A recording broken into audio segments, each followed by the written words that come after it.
Terima kasih Pak Jokowi atas hadiahnya. Kemarin masih menyangkal bahwa saya hanya melaporkan peristiwa, tidak pasal, tidak orang. Ternyata semua dilakukan. Bohong. Orang juga dilaporkan ya? Oh, udah laporkan. Orang juga dilaporkan dan pasal yang mengerikan 32 dan 35 itu dari Jokowi juga ternyata. Dan kami ditunjukkan secara langsung. Terima kasih Pak Jokowi, kekejamannya luar biasa ya.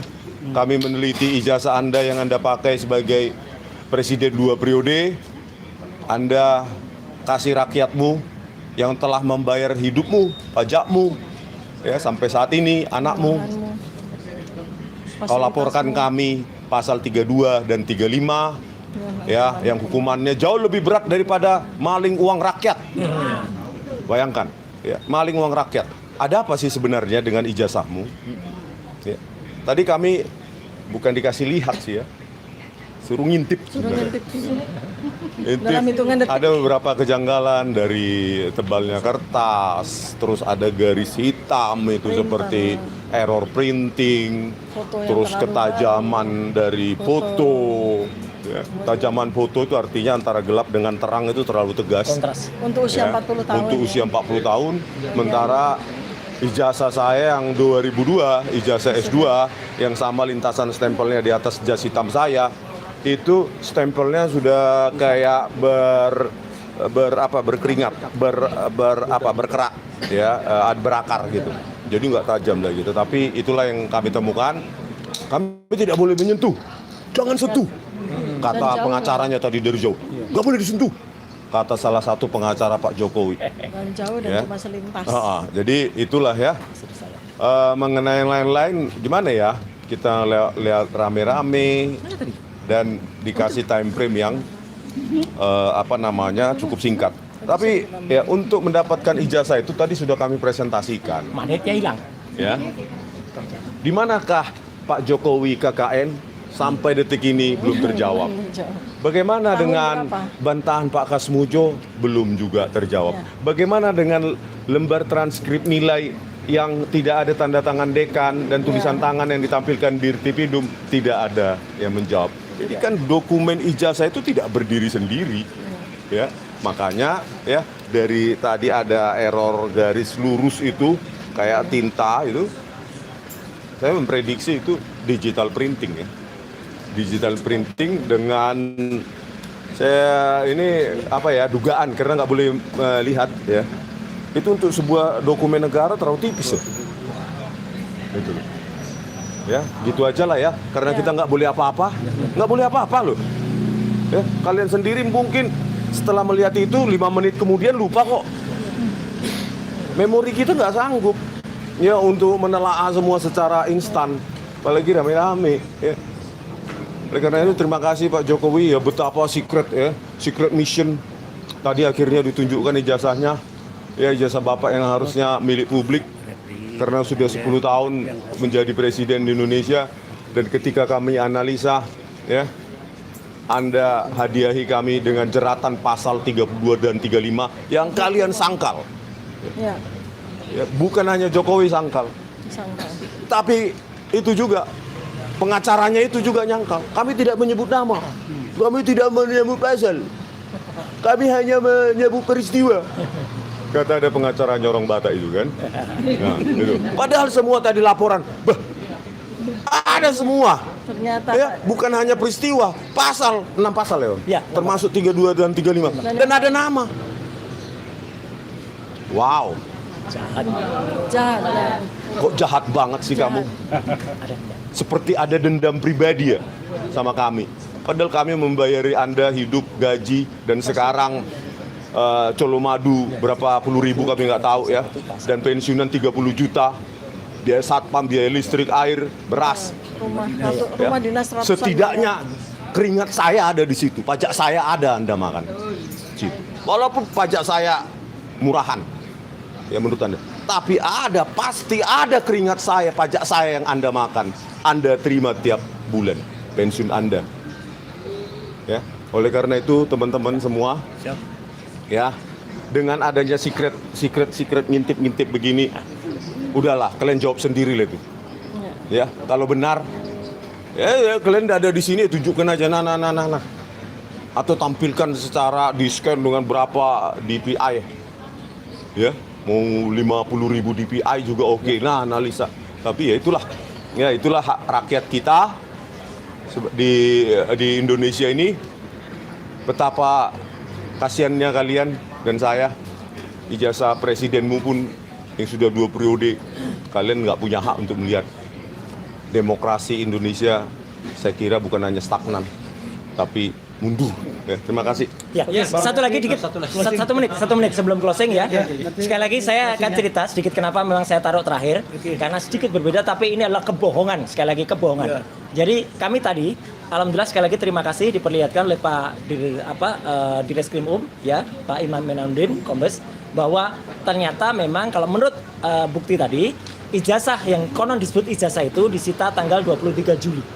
Berarti itu menunjukkan apa yang ditampilkan pada tanggal 25 dan 19 November yang lalu oleh seseorang namanya Andi Aswan, itu adalah dia bohong sekali lagi, bahwa dia katakan mendapatkan scan. Kami tanyakan tadi, saya tanyakan sempat bisik-bisik kepada penyidik, setelah disita ada nggak yang pinjem pakai barang yang sudah disita? Tidak ada. Itu di lock atau disegel ya, tidak ada. Setelah 23 itu tidak pernah. Dan tidak mungkin seorang Andi Aswan mengatakan baru kemarin nih kayak scan asli. Bahkan sekali lagi hasil scan asli itu sekali lagi adalah milik Dian Sandi Utama yang dulu diposting tanggal 1 April ya. Kemudian dikoreksi sehingga akibatnya apa? Logo UGM jadi pating pletrot ya. Pating pletrot tuh benjo, jelek banget ya. Tadi memang logo yang ada di yang disebut-sebut ijazah itu tidak seperti ini.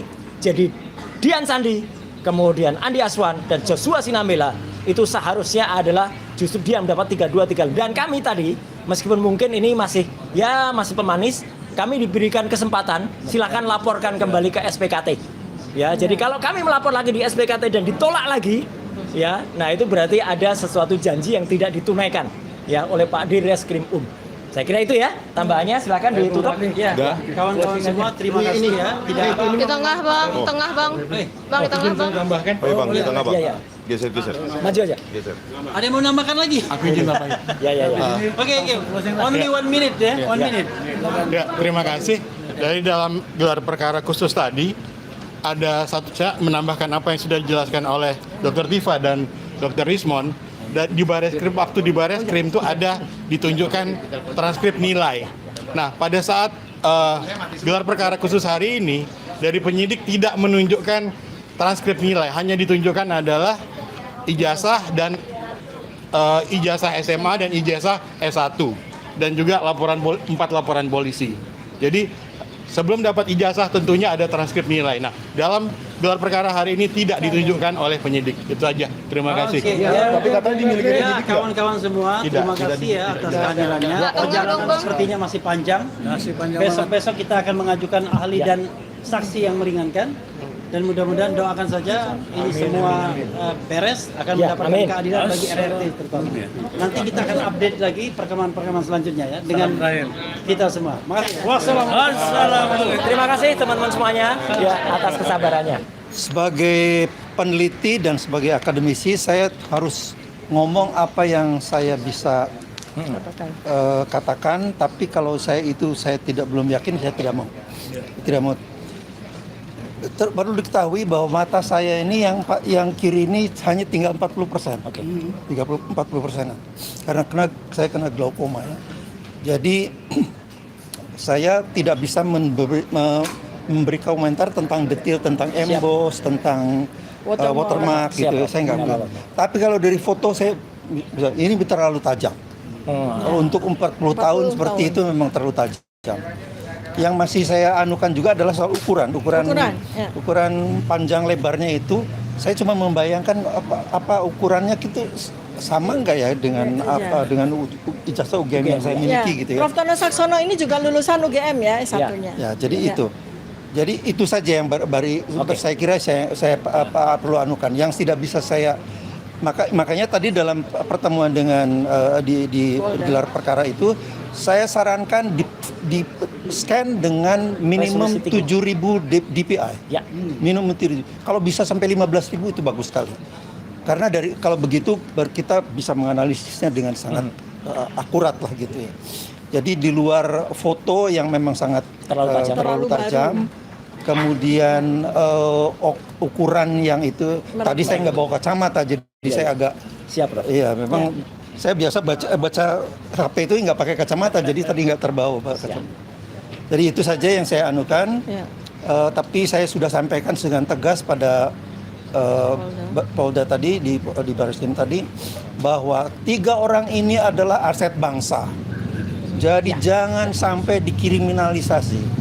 Mereka harus dipelihara dan diberi fasilitas bekerja supaya mereka bisa menularkan keahlian mereka pada anak-anak muda, mencetak anak-anak muda untuk berkarya lebih baik lagi dari mereka. Itu sebetulnya yang harus dilakukan. Itu saja saya kira yang bisa saya sampaikan. Tambahkan juga sedikit. Terima kasih sekali. Assalamualaikum. Ridho Ramadi. Ya, biar pikirnya nanti di Bang Rismon. Ridho ini juga salah Pak satu. Mo dulu. Ya, ya. Pak Alkafi kasih kesempatan. Silakan. Dokter yang luar biasa. Ya. Ya, jadi tadi dalam kesempatan di atas tadi sebagai ilmuwan, sebagai praktisi juga, kami mencoba menyampaikan beberapa hal yang sifatnya teknis.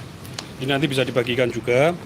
Kita menganotasi source code yang dibuat oleh Dr. Rismon. Jadi tujuan anotasi ini adalah mempermudah ya masyarakat umum atau orang awam untuk membaca setiap baris kode yang dibuat oleh Dr. Rismon ketika melakukan analisis. Jadi di sini juga menjelaskan mana yang dituduhkan atau dikira itu mengedit, itu bisa dilihat langsung di sini. Jadi ada 28 source code, ini yang kita buat ada 9 bab. Jadi nanti ini bisa digunakan. Kemudian juga kita sampaikan apa yang dilakukan Dr. Tifa itu adalah kajian neuropolitika, sebuah simpul keilmuan yang menggabungkan neuroscience, kemudian psikologi kognitif, dan juga ilmu politik kritis. Ya. Ini satu ciri sains di negara maju. Neuroscience dan neuropolitik sendiri itu kita tunjukkan sudah kajian yang established selama dari tahun 80-an. Kebaruan yang dibawa oleh Dr. Tifa itu justru menggunakan data ekspresi mikro dari wajah. Itu yang relatif baru. Itu sebenarnya satu standar yang digunakan di berbagai negara maju, terutama di contohnya ya yang digunakan itu adalah yang menggunakan adalah seperti FBI, CIA, itu sudah standar untuk melihat untuk siapa yang bohong, siapa yang tidak, itu sudah biasa saja digunakan.